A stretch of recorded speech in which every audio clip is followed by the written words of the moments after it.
உங்களுக்கு ரொம்ப முடி கொட்டுதா? அப்பனா நான் சொல்ல போற இந்த 2 டிப்ஸுமே பண்ணுங்க, முடி கொட்டுறது ஸ்டாப் ஆயிடும். நீ சொல்ல போற 2 டிப்ஸுமே சிம்பிளா இருக்கணும், பெஸ்டா இருக்கணும். அதுக்கேத்த மாதிரி சொல்லு. 100 கிராம் மிளகு எடுத்துக்கங்க, பசும்பால் 1/2 லிட்டர் எடுத்துக்கங்க. அந்த பாலை மிளக போட்டு நல்லா கொதிக்க விடுங்க. பால் நல்லா பொங்கி வரணும், அந்த அளவுக்கு நல்லா கொதிக்க விடுங்க. அதுக்கப்புறம் இந்த மிளகு எடுத்து வெயில 2 நாள் காய வைங்க. நல்லா காஞ்சதுக்கு அப்புறம் மிக்சில அரைச்சு பவுடர் மாதிரி எடுத்து வச்சுக்கோங்க.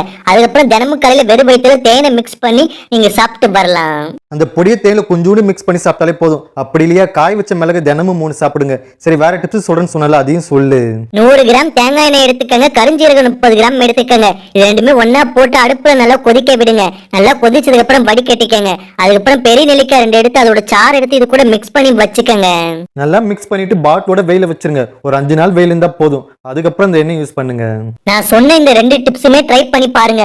முடி கொட்டாது, முடி நல்லா அடர்த்தியா வளரும். முடி கொட்டுறவங்க ஃப்ரெண்டுக்கு இந்த வீடியோவை ஷேர் பண்ணி விடுங்க. தேங்க்யூ.